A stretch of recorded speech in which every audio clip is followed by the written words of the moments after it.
نحمده ونصلي ونسلم على رسوله الكريم أما بعد فأعوذ بالله من الشيطان الرجيم بسم الله الرحمن الرحيم والمرسلات عرفا قسم ان کی جو لگاتار بھیجی جاتی ہیں، فالعاصفات عصفا پھر ان کی جو نہایت تیز چلنے والی ہیں، والناشرات نشرا اور خوب پھیلانے والیوں کی، فالفارقات فرقا پھر خوب جدا کرنے والیوں کی، فالملقیات ذکرا پھر ذکر کا القاء کرنے والیوں کی۔ ان 5 آیات میں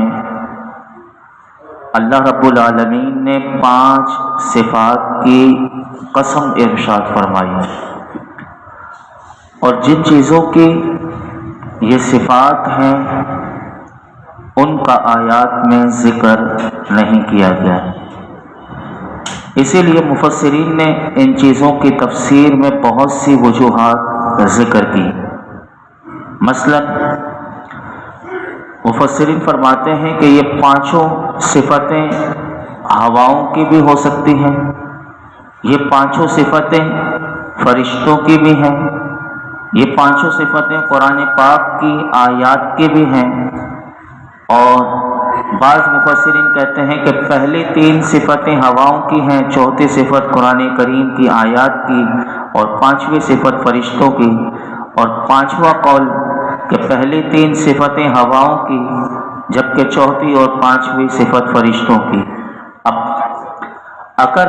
مفسرین فرماتے ہیں کہ یہ 5 صفتیں ہواؤں کی ہوں تو اس صورت میں ان 5 آیات کا معنی یہ بنے گا کہ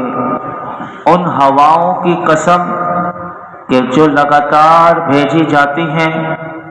پھر ان ہواؤں کی قسم کہ جو زور سے جھونکے دیتی ہیں، پھر ان ہواؤں کی قسم کہ جو بادلوں کو ابھار کر اٹھاتی ہیں، پھر ان ہواؤں کی قسم کہ جو بادلوں کو جدا کرتی ہیں، پھر ان ہواؤں کی قسم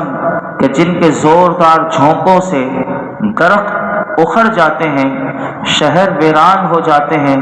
اور ان کے آثار مٹ جاتے ہیں، تو اس سے بندوں کے دلوں میں خوف پیدا ہوتا ہے اور وہ اللہ سے التجائیں کرتے ہیں اور اس کا ذکر کرتے ہیں، تو گویا کہ ان ہواؤں نے بندوں کو اللہ کا ذکر القاء کر دیا۔ تو یہ 5 صفت جو ہیں اس طرح، اگر یہ 5 صفتیں فرشتوں کی ہوں تو اس صورت میں ان 5 آیات کا معنی اس طرح بنے گا، اس کی تفسیر اس طرح بیان کی کہ ان فرشتوں کی قسم کہ جو اللہ کے احکامات دے کر لگاتار بھیجے جاتے ہیں، پھر ان فرشتوں کی قسم کہ جو ہواؤں کی طرح تیز چلنے والے ہیں، پھر ان فرشتوں کی قسم کہ جو زمین پر اتر کر اپنے پروں کو پھیلا دیتے ہیں، پھر ان فرشتوں کی قسم کہ جو حق اور باطل کے درمیان فرق کرنے والی چیز لاتے ہیں، پھر ان فرشتوں کی قسم کہ جو رسولوں کے پاس اللہ تبارک و تعالیٰ کی وحی لا کر انہیں القاء کرتے ہیں۔ اگر یہ 5 صفتیں قرآن کی ہوں تو اس صورت میں ان کی تفسیر اور اس کا معنی یہ بنے گا کہ فرمایا کہ میرے پیارے حبیب صلی اللہ تعالی علیہ وسلم پر لگاتار بھیجی جانے والی قرآن کی آیتوں کی قسم، پھر قرآن کی ان آیتوں کی قسم جو وعید بیان کر کے دلوں کی دھڑکن کو تیز کر دیتی ہے، فرمایا کہ پھر قرآن کی ان آیات کی قسم کہ جو ایمان والوں کے دلوں میں ہدایت اور معرفت کے انوار پھیلا دیتی ہے، پھر قرآن کی ان آیات کی قسم کہ جو حق اور باطل کے درمیان فرق کر دیتی ہے، پھر قرآن کی ان آیات کی قسم کہ جو حکمت والا ذکر ہے اور وہ ایمان والوں کے دلوں میں نور اور ایمان ڈال دیتی ہے۔ اب آپ اندازہ لگائیں کہ کس طرح کہ اگر قرآن کی آیات لیں صفت تو بھی آپ نے سماعت کر لیا، فرشتوں کی لیں تو بھی آپ نے سماعت کر لیا،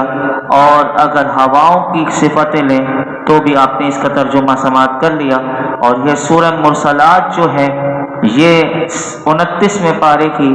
سب سے آخری صورت ہے، اور یہ مکہ مکرمہ میں نازل ہوئی، اور اس صورت میں 2 رکوع اور 50 آیتیں ہیں، جس کی 5 آیات ابھی ہم نے سماعت کی۔ مرسلات کا ترجمہ جو ہے، مرسلات کہتے ہیں لگاتار بھیجا جائے جسے، اب وہ ہوا بھی ہو سکتی ہے، فرشتے بھی ہو سکتے ہیں، وہ قرآن کی آیات بھی ہو سکتی ہیں، اور بعض مفسرین کہتے ہیں عربی میں مرسلات کہتے ہیں جسے لگاتار بھیجا جائے، ہوائیں، فرشتے، گھوڑے وغیرہ یہ سب اس معنی میں آتے ہیں۔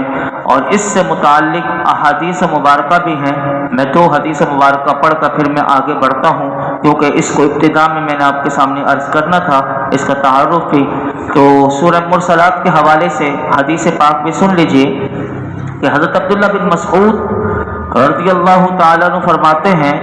کہ ہم سرکار دو عالم صلی اللہ علیہ وسلم کے ساتھ ایک غار میں تھے۔ اس وقت نبی پاک صلی اللہ علیہ وسلم پر سورہ مرسلات نازل ہوئی۔ ہم نے نبی پاک صلی اللہ علیہ وسلم کے منہ سے، یعنی حضور کی زبان مبارک سے سن کر، حضرت عبداللہ بن مسعود کہتے ہیں اس سورت کو ہم نے یاد کیا، اور حضور اکرم صلی اللہ علیہ وسلم کا داہنے اقدس اس سورت کی تلاوت سے تر تھا کہ اچانک ایک سانپ نکل آیا۔ اب دیکھیے کہ یہ صحابی رسول بتا رہے ہیں کہ حضور اس کی تلاوت کر رہے تھے، حضور کا داہنے اقدس اس سورت کی تلاوت سے تر تھا کہ اچانک ایک سانپ نکل آیا۔ تو نبی پاک صلی اللہ علیہ وسلم نے ارشاد فرمایا کہ اس سانپ کو مار دو۔ تو صحابی رسول کہتے ہیں کہ ہم اس کو مارنے کے لیے لپکے تو وہ سانپ جو تھا وہ بھاگ گیا۔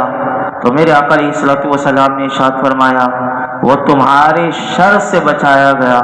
جس طرح تمہیں اس کے شر سے بچایا گیا۔ اسی طرح حضرت علامہ سلیمان جمل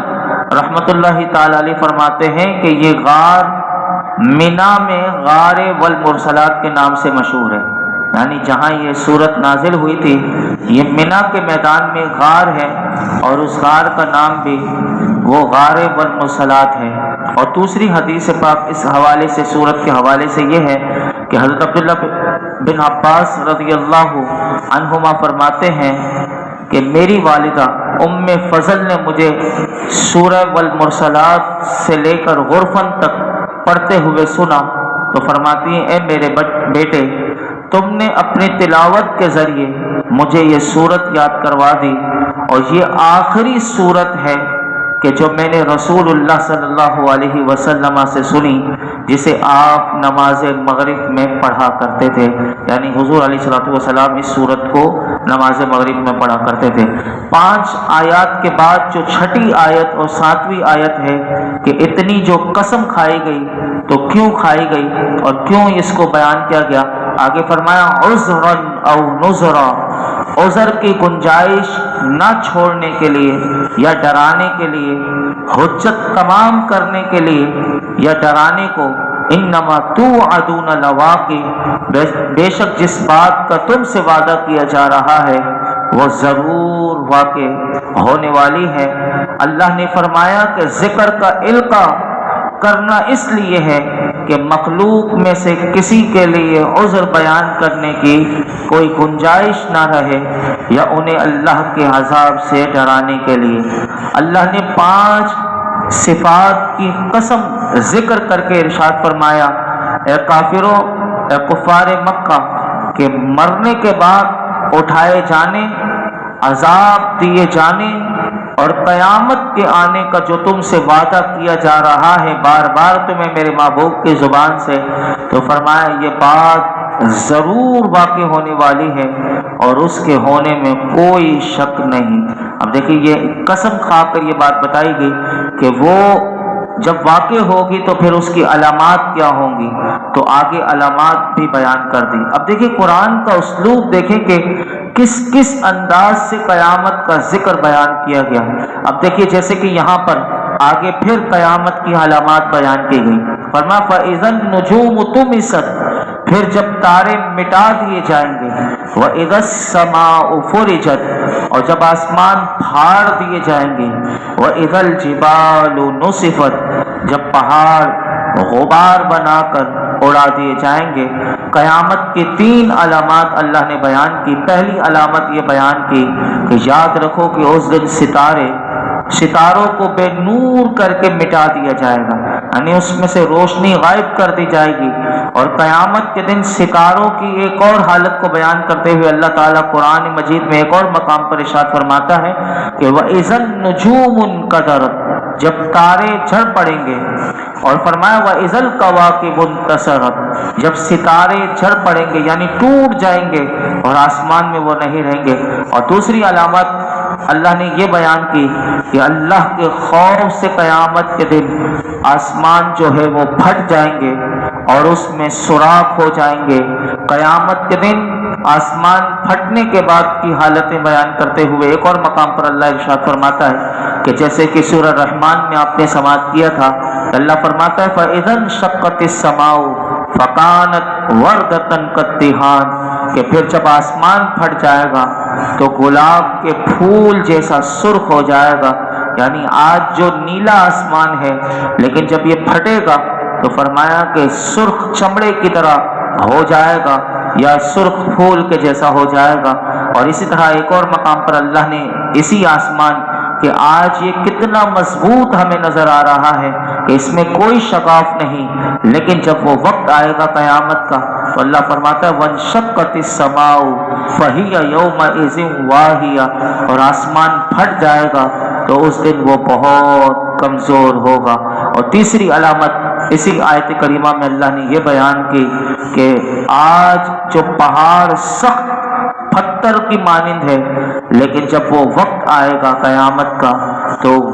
وہ غبار بنا کر اڑا دیے جائیں گے۔ اور قیامت کے دن پہاڑوں کی حالتیں یہ ہوں گی کہ جیسے اللہ ایک اور مقام پر فرماتا ہے کہ وَتَرَى الْجِبَالَ تَحْسَبُهَا جَامِدَةً وَهِيَ تَمُرُّ مَرَّ السَّحَابِ، اور تو پہاڑوں کو دیکھے گا انہیں جمے ہوئے خیال کرے گا حالانکہ وہ بادل کے چلنے کی طرح چل رہے ہوں گے۔ کیا منظر ہوگا، اللہ اکبر، کہ پہاڑ چل رہے ہوں گے بادل کی طرح۔ اور ایک اور مقام پر اللہ فرماتا ہے وَبُسَّتِ الْجِبَالُ بَسًّا، اور پہاڑ خوب چورا چورا کر دیے جائیں گے، فَكَانَتْ هَبَاءً مُنبَثًّا، تو وہ ہوا میں بکھرے ہوئے غبار جیسے ہوں گے۔ مزید آگے اللہ تعالیٰ نے اسی قیامت کے منظر کو بیان کیا۔ اللہ رب العالمین قیامت کی ہولناکیوں سے، اس کی شدتوں سے ہمیں اللہ محفوظ فرمائے، اور اللہ ہمیں فکر آخرت نصیب فرمائے۔ اللہ ہماری آخرت اچھی فرما دے، اللہ ہماری قبر اچھی فرمائے، گناہوں سے ہمیں اللہ نفرت عطا فرمائے، قرآن حکیم کا نور اور اس کا فیضان ہمیں اللہ نصیب فرمائے۔ الحمدللہ رب العالمین، والصلاة والسلام علی سید الانبیاء والمرسلین وعلی آلہ واصحابہ اجمعین۔ یا رب العالمین، یا ارحم الراحمین، یا ارحم الراحمین، جو کچھ ہم نے سنا اس میں کوئی غلطی کوتاہی معاف فرما، اپنی بارگاہ میں قبول فرما۔